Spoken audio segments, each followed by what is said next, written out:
the before or the existing conditions, and then the drawing, hopefully rapidly executed, can communicate a possible solution or communicate many possible solutions in a divergent thinking exercise, design thinking exercise, that allows the public to pick and choose and find strengths, weaknesses in the possible solutions. So that there isn't one solution that comes out of the design process, that there's multiple possible solutions that the public can engage with. So the faster, the more efficient the drawing method, right? Whether it's hand, digital, or combination, that can lead the process forward. And these drawings often historically have been in what are called facade improvement programs, which come through the Department of Interior and are a key central point of a lot of economic development plans for small towns across the United States. Fortunately, it doesn't just impact the facade, it also helps fix the roof, because you can have a nice facade if the roof is caving in. And how communities then apply for facade grants that bring in money, a pool of money that helps assist property owners in fixing up their historic building for new economic uses, upper floor real estate and ground floor commercial or retail. Historically been very important. Muncie went through 3 different grant programs in the aughts. Is that right? Is that what we call that? In the late 90s and then the aughts, the 2000s. 3 different grant programs that impacted almost 20 buildings. So that's why in downtown Muncie, you have a near 95 to 99% upper floor occupancy rate for residential, which is consistent rental income, even though commercial has done this, right? Pre-COVID and post-COVID. Upper floor residential can help stabilize downtowns. Upper floor residential doesn't exist without some good building maintenance. And facade programs can help benefit those communities. It also actively promotes historic preservation because it creatively adaptive reuses buildings that may have been fallen by the wayside. And some of them public buildings too, old libraries, old fire stations, things like that, being reused as restaurants, breweries, maker spaces, and the like. So that's where charrette drawings in this college, most of the drawings, if I had to look back at all the drawings that have been done in charrettes in this college since 1968, a lot of them were facade centered because we were dealing historically, Hari, Tony, Jim, Scotty, myself, with small towns in Indiana who were dealing with a decaying urban core or a decaying Main Street. But there's a number of economic case studies that show the benefits of that facade restoration and the upper floor reclamation in terms of what that does for space. And it goes down to sales taxes and property taxes. So multiple economic benefits that come from that. Now, yeah. Did you say more is directly done to redo something or to change something, or more done in the early planning process of designing something? Both. Both? Yep. Yep. When you look at charrette process for professional practice, it is a lot of community planning, but it's also how an LA firm or an architecture firm can use the process to come up with multiple solutions to a problem.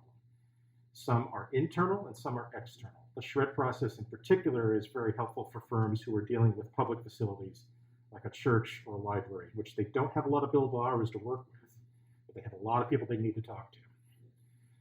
And so that's why Morrison, Kent, and Menzie in particular, when they do libraries across Indiana, use the charrette process to get all of this input that they need early on in the design process and then present multiple alternatives to it. It's very different than working with a medical client or a university client or a corporate client because a library is paid for by the taxpayer. So it has because it's using public funding, it deserves public information and transparency. The charrette process allows a single firm entity to use that process to drive multiple alternatives for design going forward. And for that reason, Zach Benedict, who is a principal of Morrison, Kent, and Menzie, he made principal in less than 6 years, which is amazing, says that he wants every student who interns and works at Morrison, Kent, and Menzie to know about this process and understand the graphics that go with it. He's told that to me. He said, I don't want to hire anybody who hasn't done a charrette or doesn't understand how the process works in terms of generating multiple design solutions and being able to think on your feet. That's very, very important when you're dealing with an angry client or a disgruntled client. Urban 3 is a Joseph Minkazi. He is out of Charlotte, I think, has this wonderful book talking about the economic impact of adaptive reuse and historic preservation, just by comparing two properties in Asheville. So big box retail often involves subsidization of sewer and water and electricity, involves subsidization of roads reaching it, and big box retailers do not own property, they lease it from a shell corporation that is getting a tax holiday on the property itself. And when that tax holiday runs out, they either close it or move. Case in point, the Newcastle, Indiana Walmart. First one was built within the city limits. After 5 or 6 years, they abandoned it, built a super Walmart on the south side of town, outside the city limits. And to this date, they probably haven't paid taxes at all. So this is not working for communities, is it? This is not a property tax situation that works for communities. It also, you have right in the news today, you have folks who want to unionize, and there's corporate pushback against forming a union for both Amazon employees and Walmart employees. But the economics of adaptive reuse and historic preservation are significant just in terms of the numbers. Jobs per acre, retail taxes, property taxes, and land consumed. So the economics of big box retail are just not adding up. The drawings, as we looked at before, the techniques involve some loose conveyance of urban life, of building materials, of color, and the conveyance of different material. Examples of some of the facade style drawings we've done involve a little bit of thinking just in terms of perspective correction. Notice how the two sides of the building are pointing to a third point. See how they're leaning. So you gotta correct the perspective. So we often end up using a parallel rule or something like that to correct some of those things. It may involve some building assessment. Is there anything up here that's worth looking at? Is the upper floor being used at all? In many cases, it might be rented out. Is it safe for the occupants? Do they have the adequate fire escape? That sort of thing. For example, in Indiana, you're not supposed to have a upper floor staircase that is exposed to the elements. It must be covered and preferably enclosed. That's just an Indiana thing. You go south to Alabama, Florida, you see exterior staircases everywhere, right? But it's just because of the ice problem that we prefer that staircases be covered at a minimum. And so that becomes a thing that you have to deal with that might even impact the street or the alley or the side elevation. But you can show quick transformations of existing properties with just a few colors. So these are just a few of the hundreds that I've done in the last 25 years. Some with just colored pencil, some with marker and colored pencil. And then other techniques that I'm using, I sometimes draw in existing buildings, but don't color them or render them to clearly impact that there's a building there and that this new design communicates with it somehow. So I'll pick up material hints or even massing hints or elevation hints, but we'll draw in the context so that it looks like this is effectively blending in to the existing context well.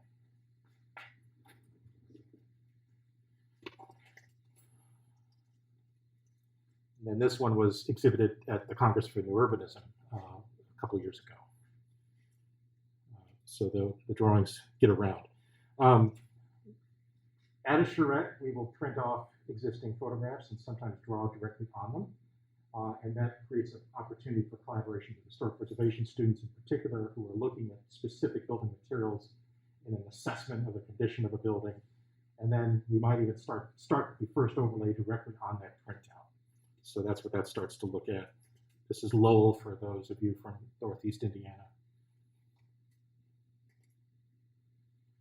Sometimes the building is not historically significant.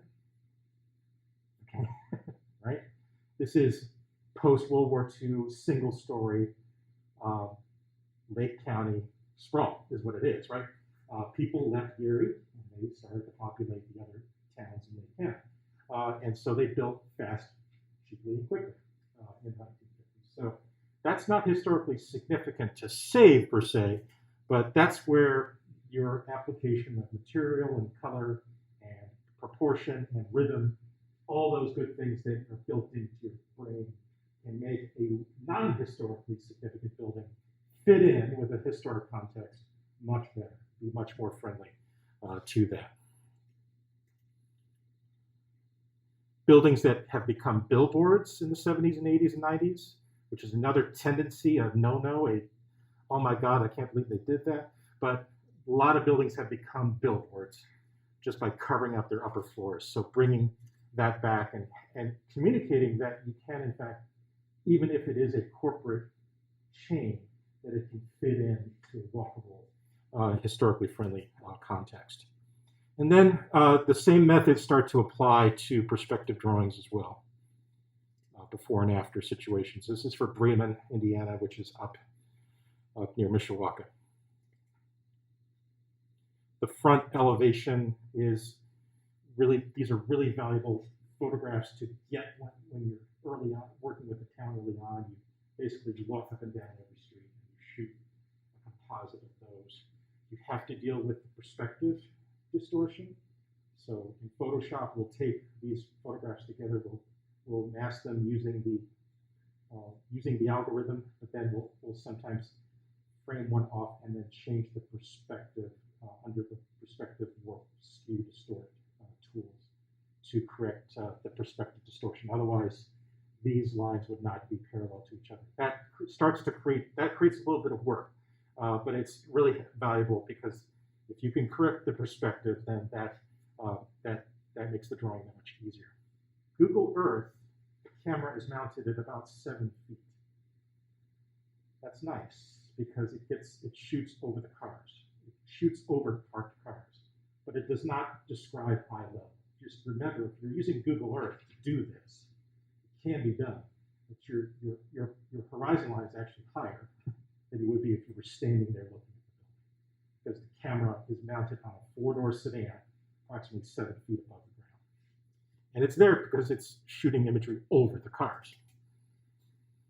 So line drawing, trees, additional seating, signage, repair, indication of upper floor uses, window restoration, and so an elevation drawing starts to look something like that. I've snipped this image from Google Earth, and I've already corrected the perspective, so let's just quickly lock in some boundaries. We've got to add a little bit to the bottom here, not a lot, but just a little bit. Just square this up. And in a facade, traditional charrette facade drawing, the facade itself becomes the picture plan. True orthographic elevation.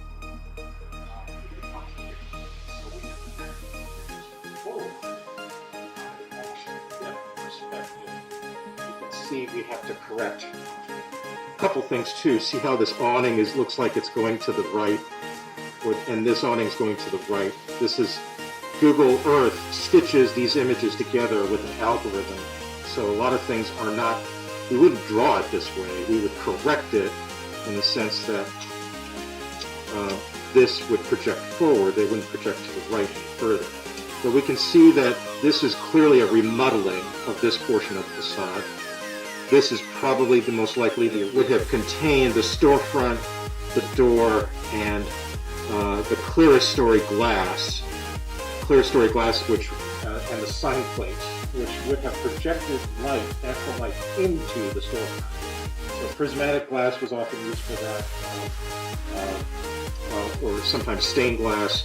But the clerestory lighting, particularly for a building like this, which is facing south, you would shelter or shade the portion of the storefront with awning, but you would use the clerestory lighting to send natural light deeper into the storefront. And often suppressed tin ceilings or even ceilings that are painted white would have that abundance of natural light deep into the storefront, which would necessitate not having a lot of expensive artificial light, which before electricity was all gas light. So often this portion of the facade would contain the sign plate and clerestory windows. Clerestory windows is spelled clerestory. In Hoosierese, in Michiganese, we say clerestory, but it's clerestory, referring to a bank of windows that is above our head that is intended to bring light into a space. So I will make an allowance here for the sign plate.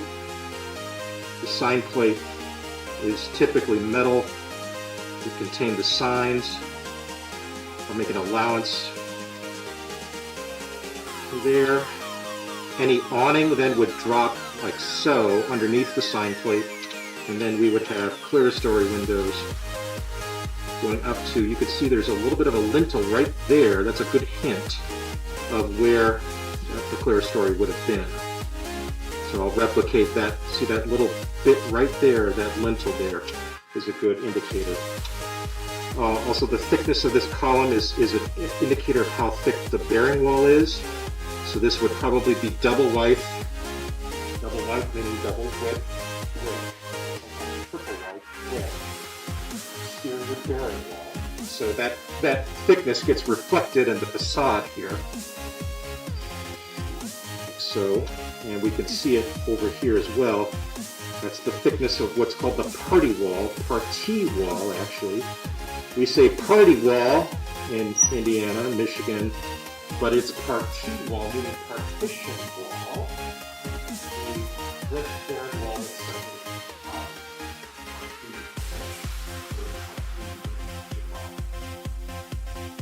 like a party sketch is a very simple sketch that is divided up into one or two things. We can see from our source imagery something resembling a metal cornice that might be left. It may have been a decorative metal cornice at one time. Many decorative metal cornices were made of tin. Tin rusts over time, so they often were removed because they were unsightly. And many tin ornamental cornices were harvested for recycling during World War II. So any available metal was often reharvested and recycled during the war. So many ornamental facades were lost, either in an attempt to, quote, clean up or modernize a property, or to harvest the metal for something else. So we can rethink or redevise a more decorative metal cornice that's more grand than what's there, and start to imagine that. Now, what is the purpose of the cornice?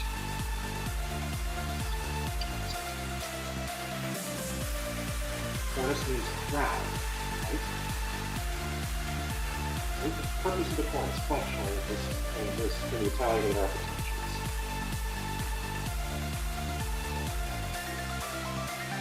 The most straight line range. Cornice is a third of the second line.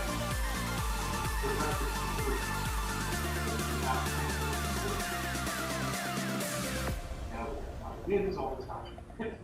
Less so. We look at our friend across the street. Look how wet the brick is. That's what we have. Typical rainfall at the brick is not good for shedding water. It's basically a sponge.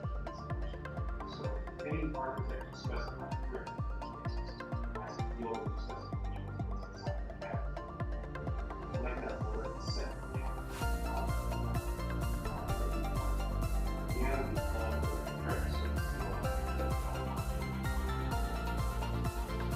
The cornice Italian building.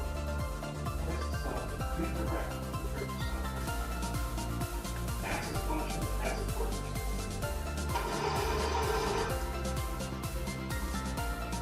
What's this door here? Right, four. So that's your indicator. You want to look on a facade. You want to look from that.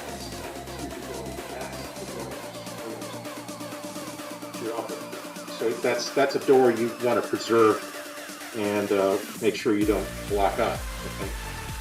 Okay? So that becomes part of the facade's design. It may not be perfectly symmetrical. Most Italianate buildings were not, but we can start to see. So that door is necessary for an upper floor access. Those staircases were often 16, 17, 18 steps straight up. Sometimes there's a bearing wall in the middle that those stairs would be canted off. So there's a good chance that there's a bearing wall right there. If you look at how the windows are laid out, that could support them. So there are many things you can diagnose and assume just from the front elevation of the building to tell you what's inside. I'm not saying you can generate the whole floor plan from just looking at the building. But over time, you can start to diagnose, hey, there's probably a staircase there, this might be a bearing wall.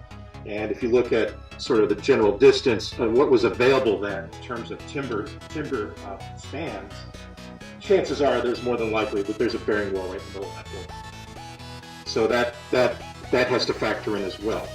You could, design-wise, then start to think about this either as a common upper face and then two distinct storefronts below, or you could even, in some instances, start to play these two bays against each other in a design that is symmetrical, that is asymmetrical, or even start to have some character associated with them. Or you can even start to play with color and other things like that. Below that cornice, we see a soldier course. What's a soldier course in brick? Bricks that are straight up and down, standing up like soldiers. So that starts to become part of the decorative brickwork directly below the cornice. And then we've got Tuscan arches, I think, right? Roman arches are round. These are Tuscan arches, so they have a little bit of decorative brickwork as they span from here to here. We see windows that are probably replacement windows. Glass block is not historically accurate, obviously, but there may have been either prismatic glass or stained glass in the uppers, or not. Sometimes property owners had more money to put in those things, sometimes they didn't. So there could very well be a wood frame and a standard double hung window in that. You can put decorative woodwork above it.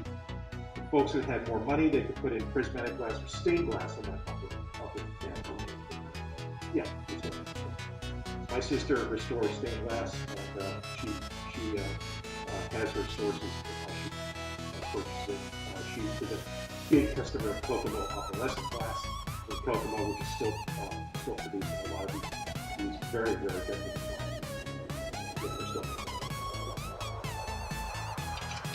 And you can see how all those windows line up.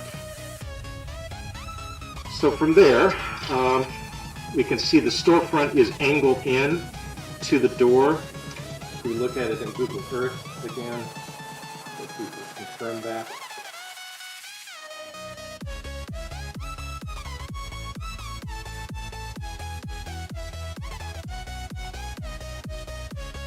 Bloomfield, New Jersey.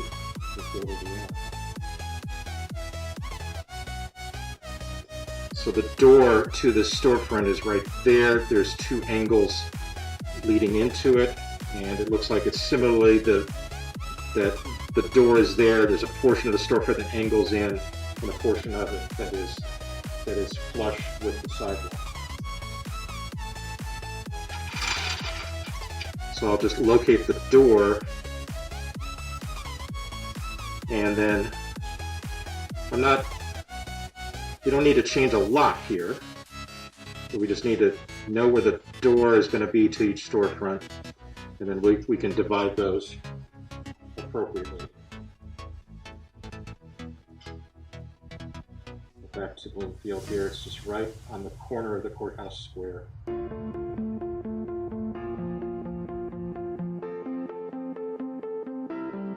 Wow. Still vacant after all of these. Well, one bay is open, but this bay is vacant.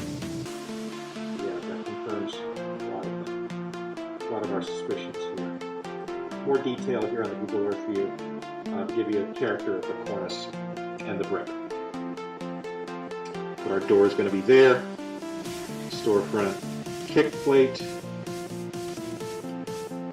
Door. Storefront kick plate. Upper floor access door. Tuscan arch. Soldier coursing.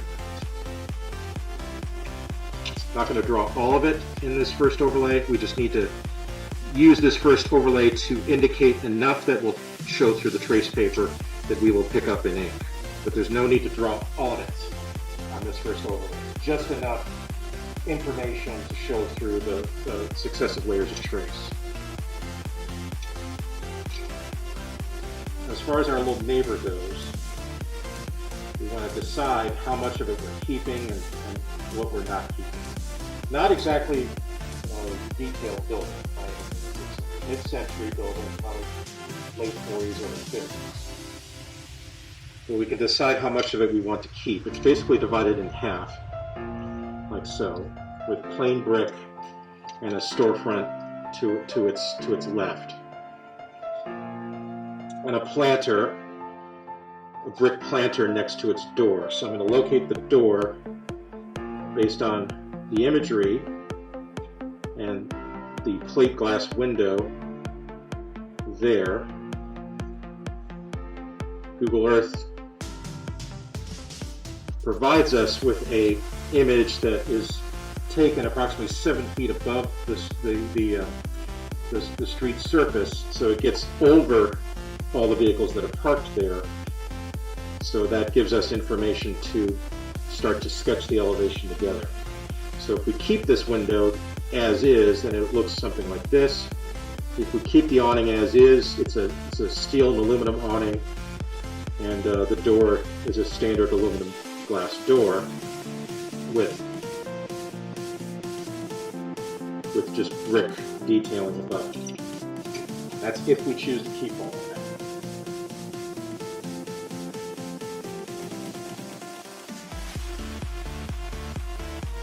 But it's here on the first overlay that we can start to think about some changes that we might want to make to this building here.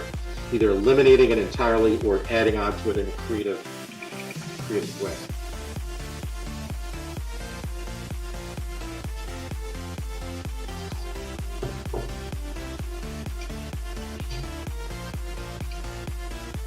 I'm going to take my straight edge and add some tape to it.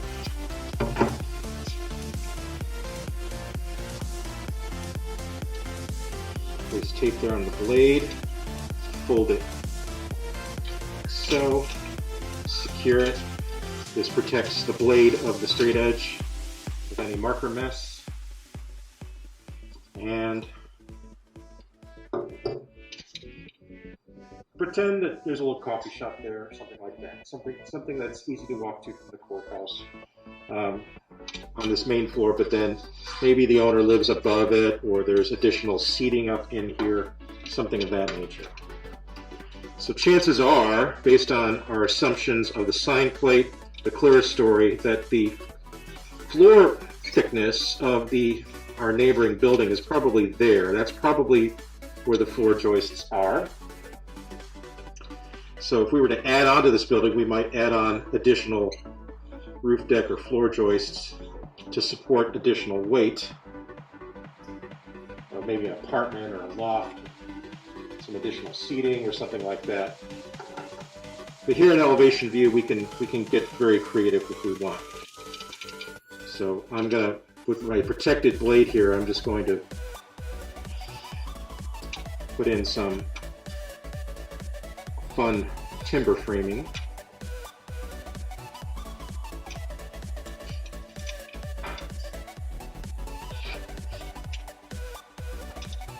just have fun with the geometry.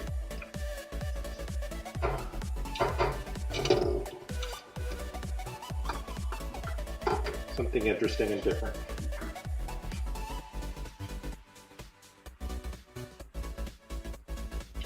We'll experiment maybe with some steel and glass. You can experiment too with lettering. I'm going to use the marker for that because we can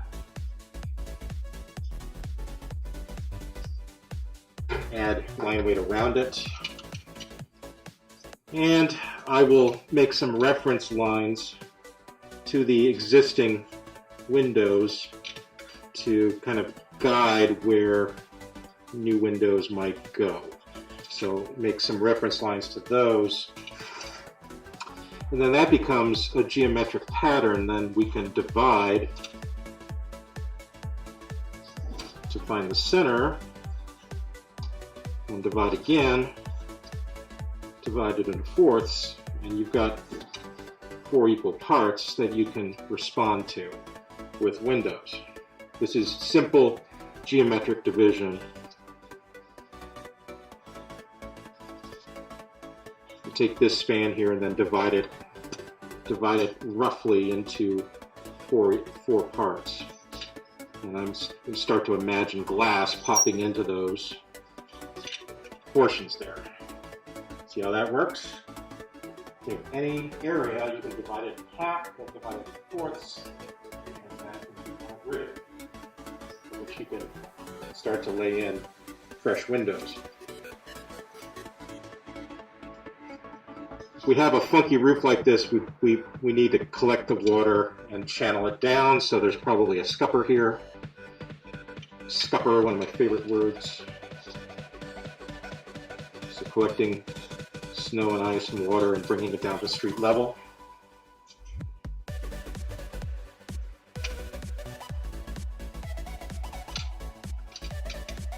Maybe another bay here.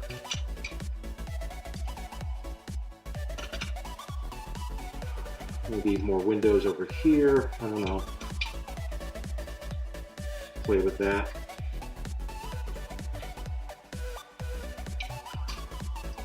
Maybe down into a gutter.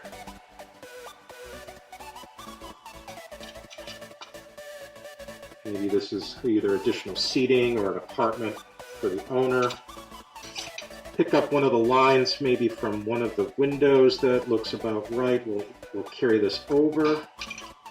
So I'm picking up cues from the historic facade to try to fit in or reference additional building lines, and then I can divide that up geometrically again into structural grid. Oh, my corner's up here, down. Yeah, we're getting there.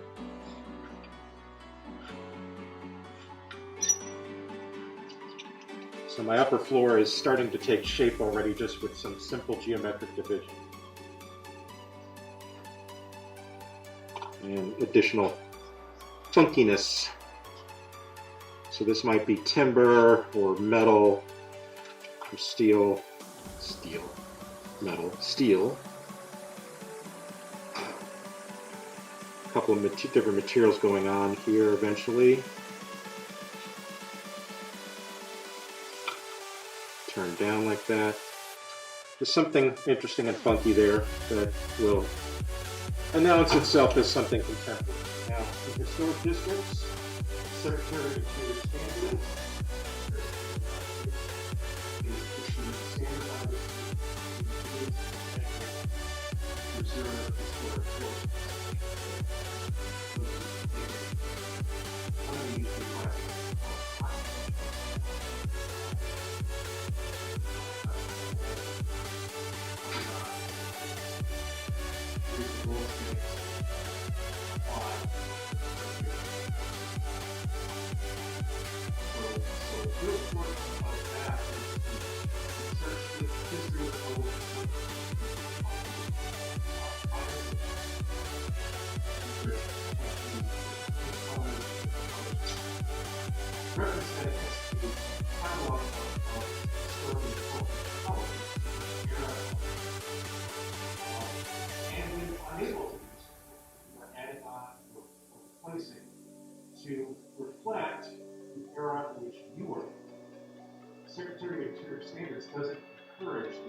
this method encourages one to build comparable skills. So this contemporary addition to this is you cut the top. And that starts to create a block, where the block is pre-called, as opposed to replacing. Now, there are those that professions that believe that we make read texture, really engage in history according to historic ornaments and order. And Yale reads travel, which are recreating historic styles, details. Secondary research science doesn't apply to you. It says to you are adding on or taking on info.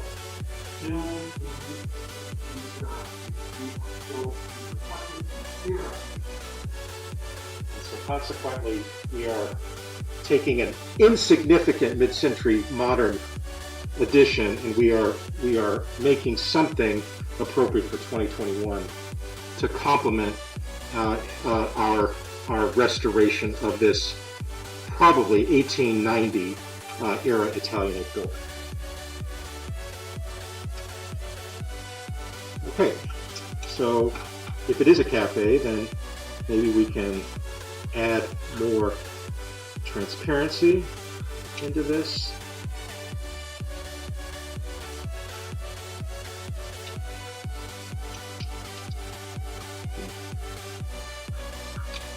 Basically carry over some lines.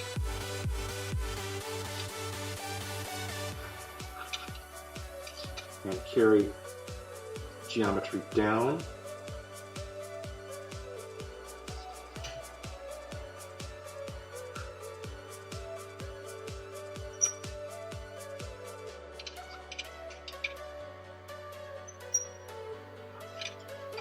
I like that planter, so that'll have something.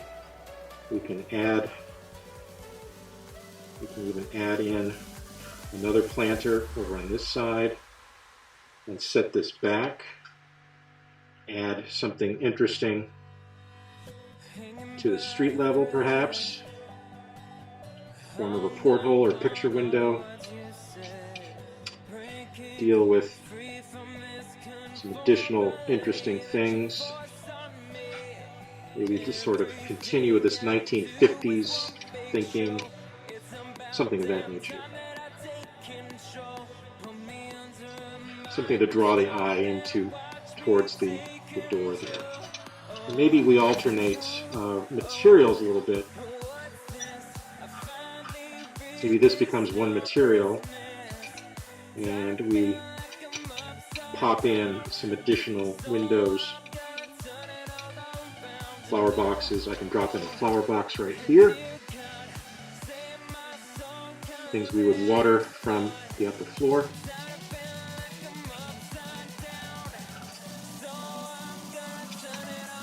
This is facing south, so maybe there's an awning protruding forward. Quickly sketch that in. That becomes another opportunity for color.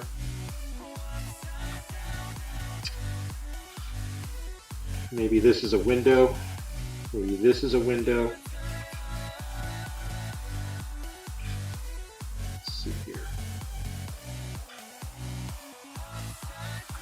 Yeah. Awning, window. So based on the grid now, we can continue to frame out our intentions there. Let's see.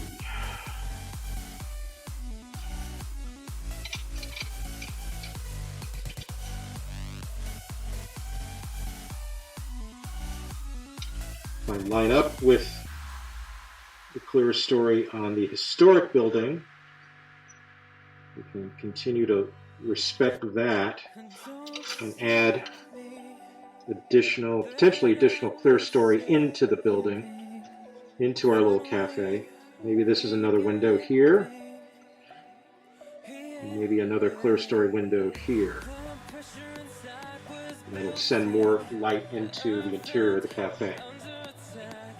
We can keep that awning, maybe, or add on to it, or just assume that we're adding on to the whole thing with this, and that can be structurally supported onto the facade with metal angles, like so. Cast a very deep shadow over the whole thing. Now,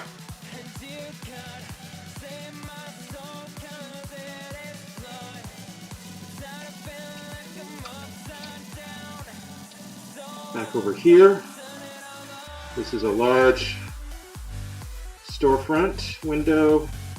This is the door. Small storefront window, angled in. And then this is our location to our staircase upstairs. I'm going to take this column and reinforce this.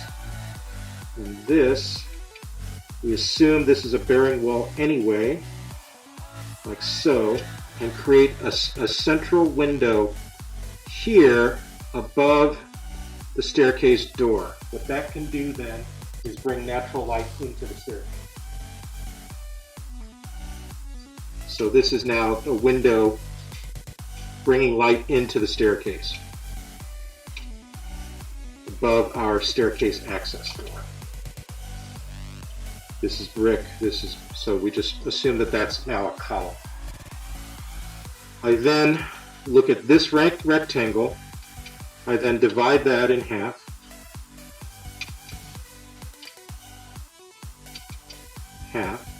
Divide it in half again.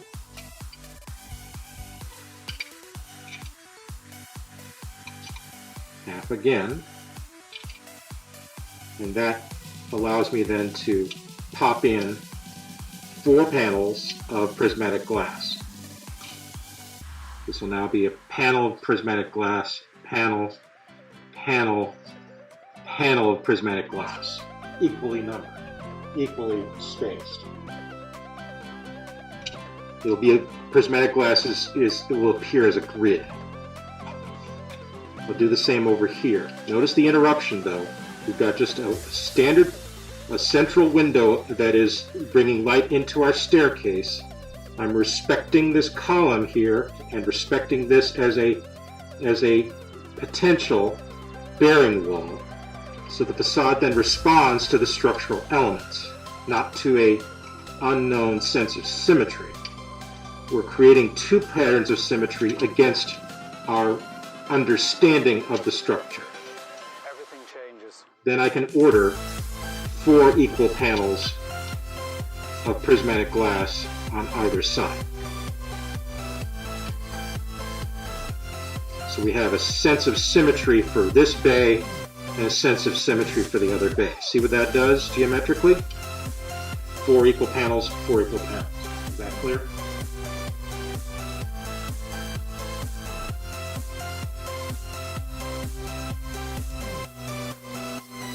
Life.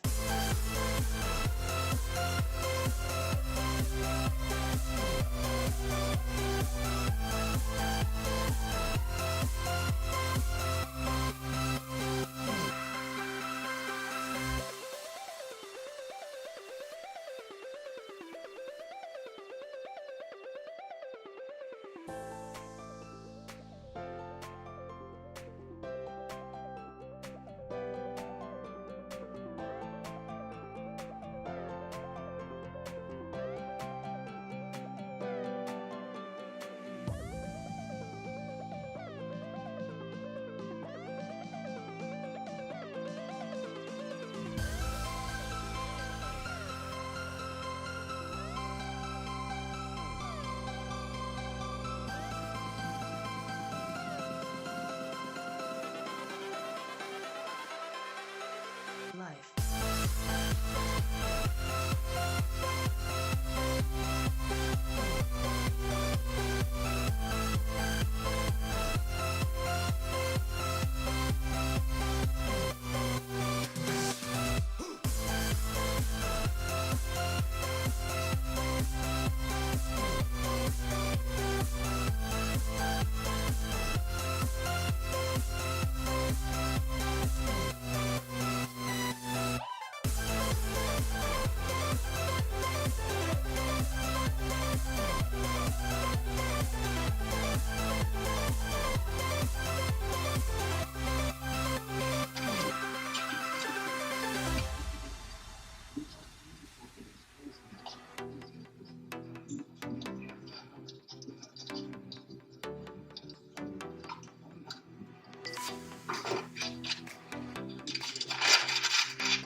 Okay, let's flip it over.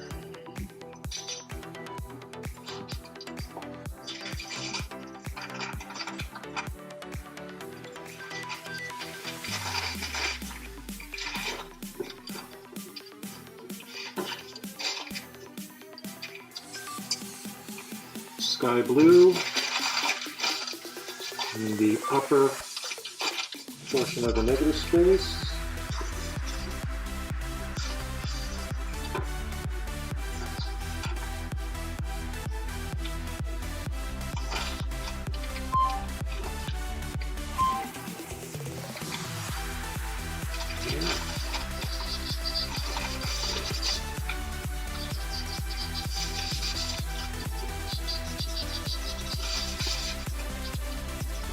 Sky blue in all the upper story windows.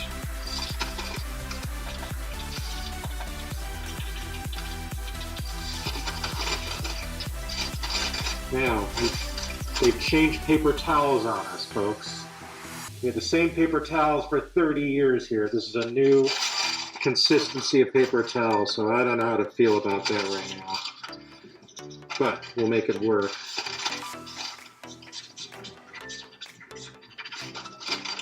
Back in my day at Ball State, we had people who wrote their thesis on these paper towels. I kid you not. Back in the 90s, there were folks who hand-lettered their thesis on just a series of these towels. It was before PageMaker and Photoshop and InDesign and all that, so someday I'll write an essay about the 90s at Ball State.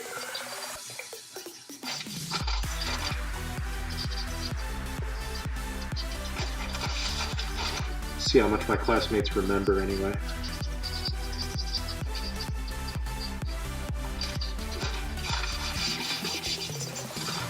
I still can't believe my classmates and I are in our mid-40s already.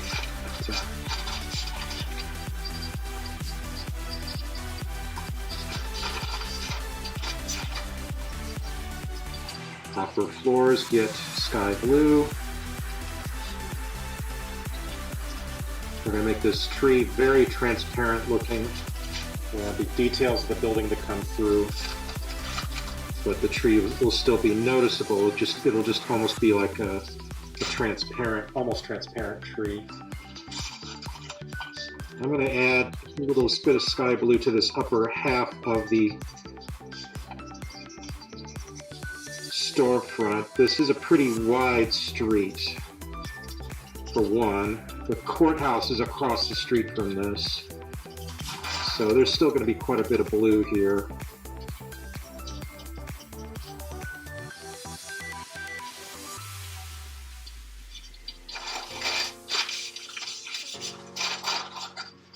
I just want this sky blue to be reflecting on the glass. Just a second layer in there if you want a little more depth.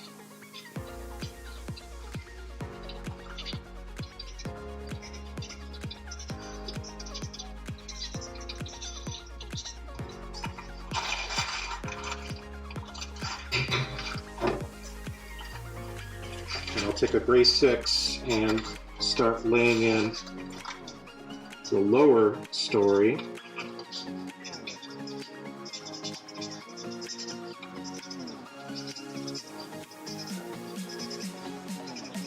Which is the impression of the buildings across the street, which is a single courthouse building.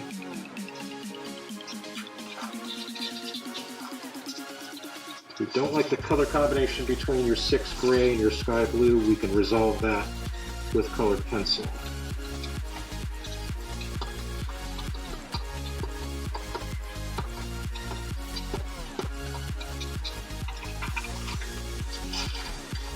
I'm going to go with corrugated aluminum siding. So this will be gray 6. I'm just going to follow these lines that I've created just to give that impression of that corrugated aluminum or galvanized aluminum. Going for a kind of a tech look there.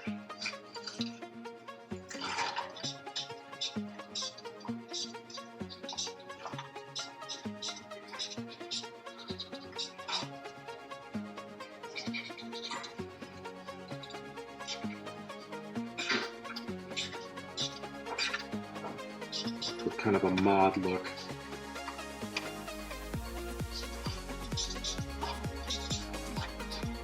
So a little more gray there.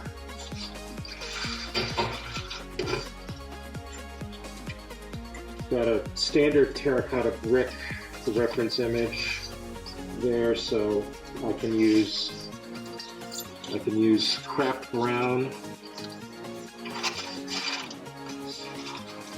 Just give a good wash to the whole building. I'm going to leave that tree though, leave some negative space where that tree is though.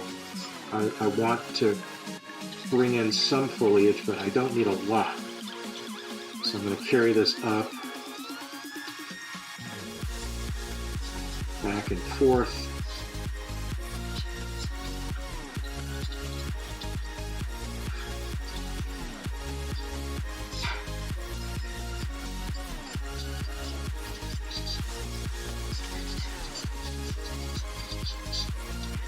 Reinforce the arches, reinforce the soldier coursing. Leave some negative space for the tree foliage to come through. I can then I can turn the marker around and use the toe to start bringing in some coursing as a second layer.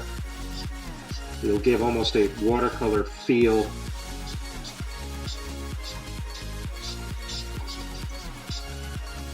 As it layers on there, create emphasis in the soldier coursing, create emphasis so you can start to drag this across. Because the AD marker displaces itself and because it can layer so effectively, we can continue to work that impression of the brick coursing.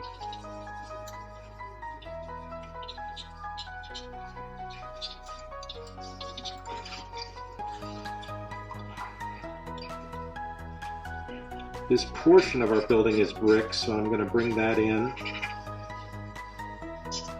So there's brick kind of peeking in between.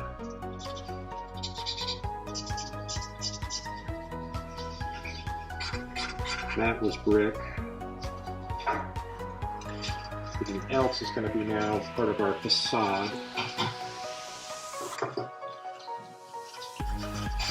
So what color would we like to dominate our Italianate building? What color would we like?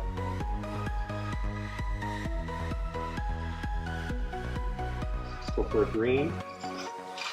Darker green. Okay. Alright. Slate green is good.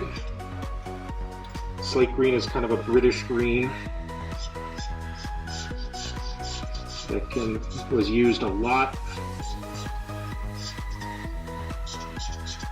Paint colors, 18th, 19th century, were based on ground up elements that were then turned into pigments.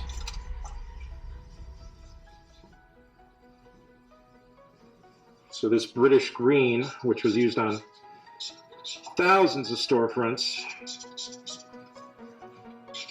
was likely a copper powder, a copper oxide powder, or something like that, that would naturally appear green when suspended in paint.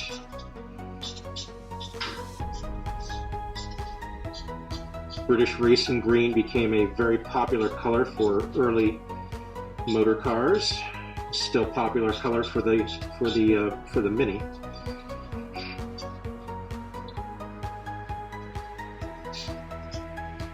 Although the Mini is now made by BMW, which is a German company.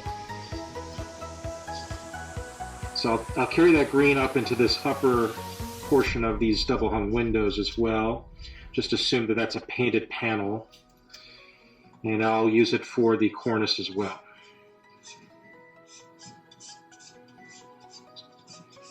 This is slate green. It's kind of a blue green, but it's very appropriate for this British green paint color that was so often used in storefronts.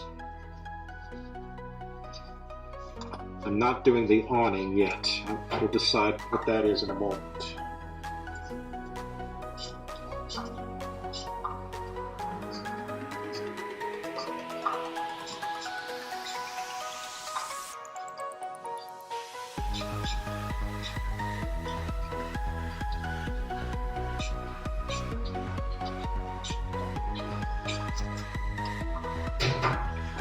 It's not too late. I can layer in some color, some foliage of this tree. We're rendering it very transparent. There is kind of a collision between the details of the building and the details of the tree, but we can layer in spring foliage onto this tree and it will work with our facade, really start to convey an impression of foreground and middle ground and background. So just imagine spring or Easter foliage. And of course the colors layer on.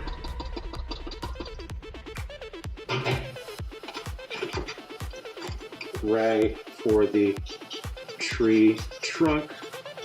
Not brown, but gray. And then maybe some lush yellow and beige for the grasses here.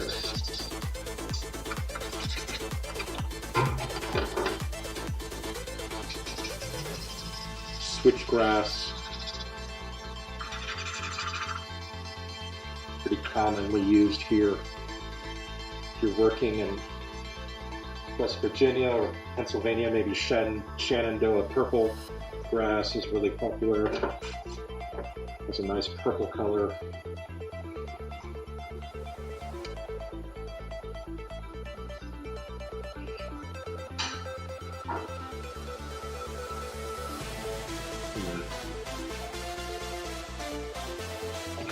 Now we could carry that green over and start to let our modern addition work with the block.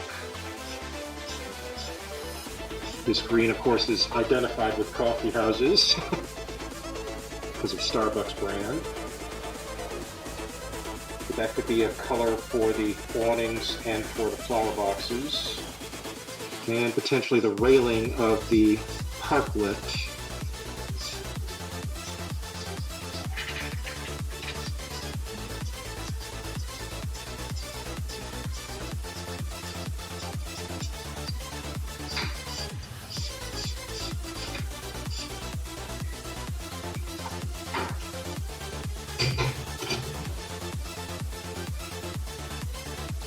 Outdoor seating has been so critical for businesses like this to survive COVID-19. In my hometown of Mount Pleasant, Michigan, the Chamber of Commerce worked with the Small Business Association to close down the main street through the downtown, which had not been closed to traffic in over 30 years. It was a pedestrian mall in the 70s, so they negotiated to get the main street in downtown Mount Pleasant closed down so that the coffee shops and restaurants could expand their outdoor seating. Downtown Mount Pleasant has ample rear parking, so parking was not the issue. It was simply the visibility that was the issue. And because my hometown had a pedestrian mall in the 70s, the traffic was already oriented for it. So it turned out to be a really advantageous compromise so that the downtown restaurants could have outdoor seating all summer long. And it ended up saving a lot of businesses.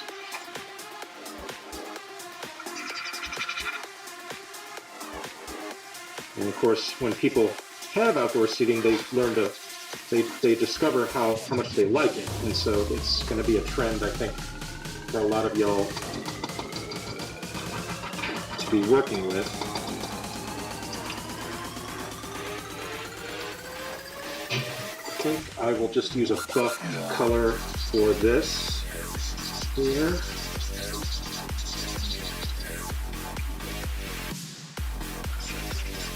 And for the trim,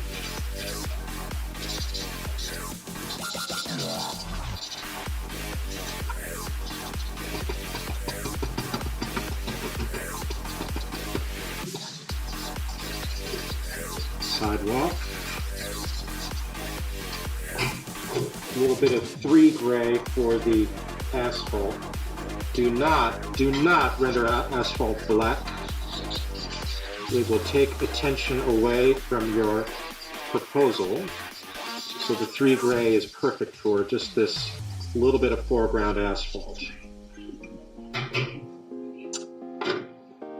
Then I think for the awning, I'll use some orange and work in a complementary pair. So orange, yellow-orange would then complement the green because it's on the opposite side of the color wheel. That just becomes an accent color for a lot of different things.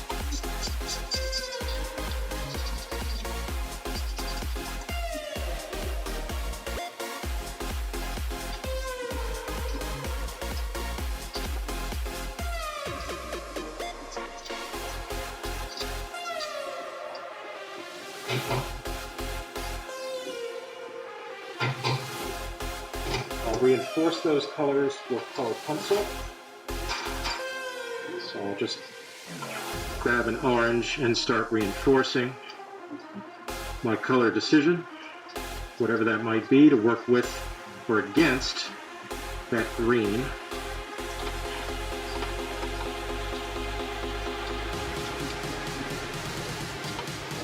Facing south, though, this building is going to have really cheerful color shining into it because of the color choice of the awning. So it'll be very cheerful. Just reinforce signage, decisions, a little train over here, and a little book over here. I don't know the future of bookstores and toy stores in the state of Indiana, but sometimes we are aspirational for that type of return of some of that more personal retail.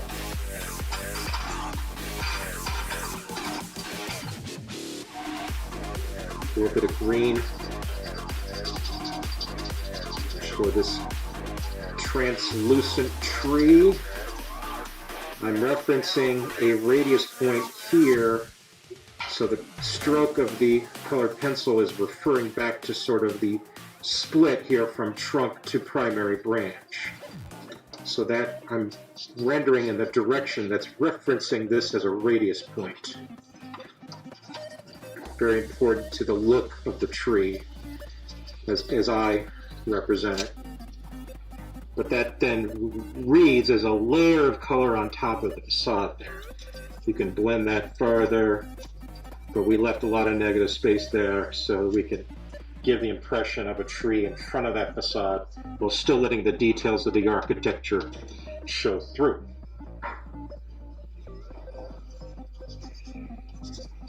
This green can also add a little bit of punch to this British green.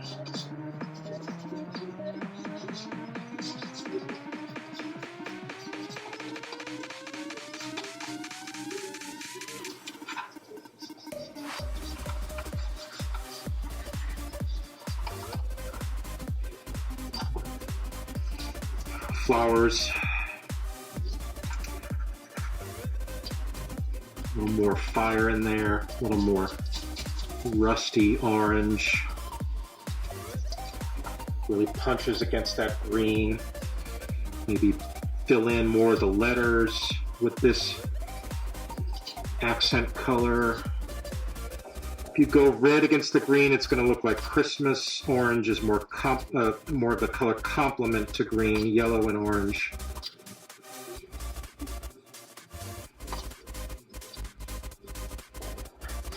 Also looks like pumpkin spice season or something like that.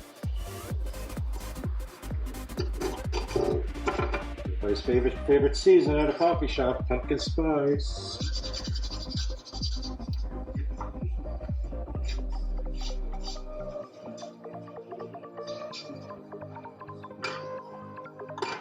A little more gray in here underneath cafe tables and chairs. That's gray 3, a little bit of gray 6 underneath people's chairs and stuff.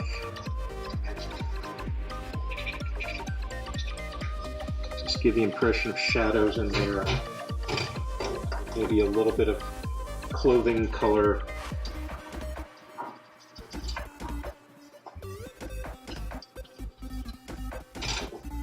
Just a little bit of blue for that.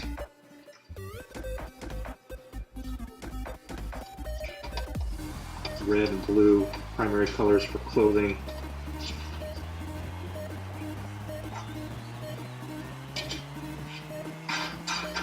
More gray. For more depth in the storefront, if you wish. Just give the impression of a little more darkness in there.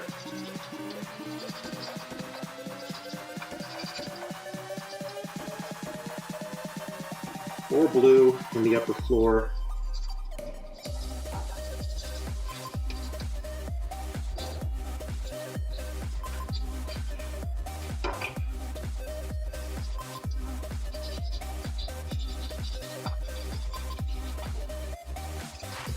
That gray just drives in that darkness that creates the depth of looking into a storefront.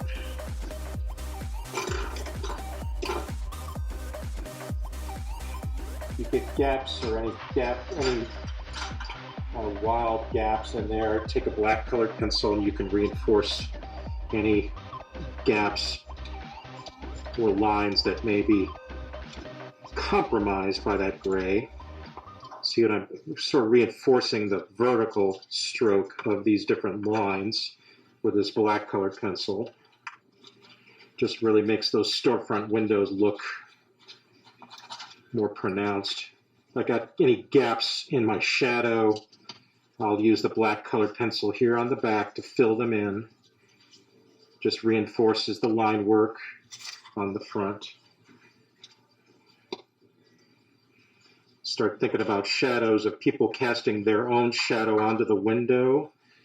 This building is facing south, so they would be casting. As far as the tree goes, I don't want to go too far with that because that would just start to muddy up the facade. I don't want to go too far with that.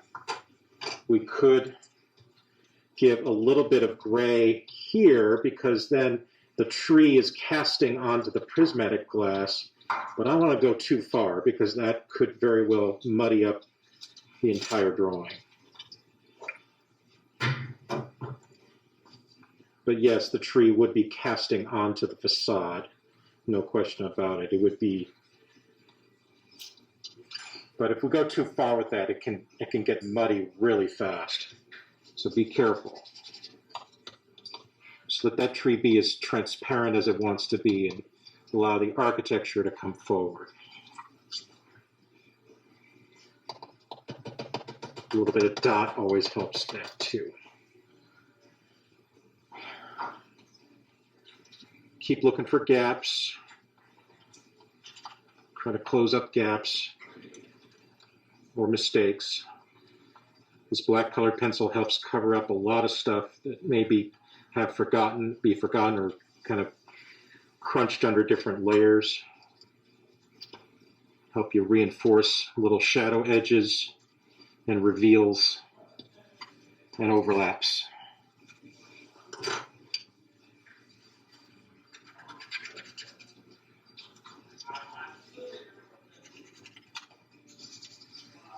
I think I'm going to go for orange trim. And that finishes it up.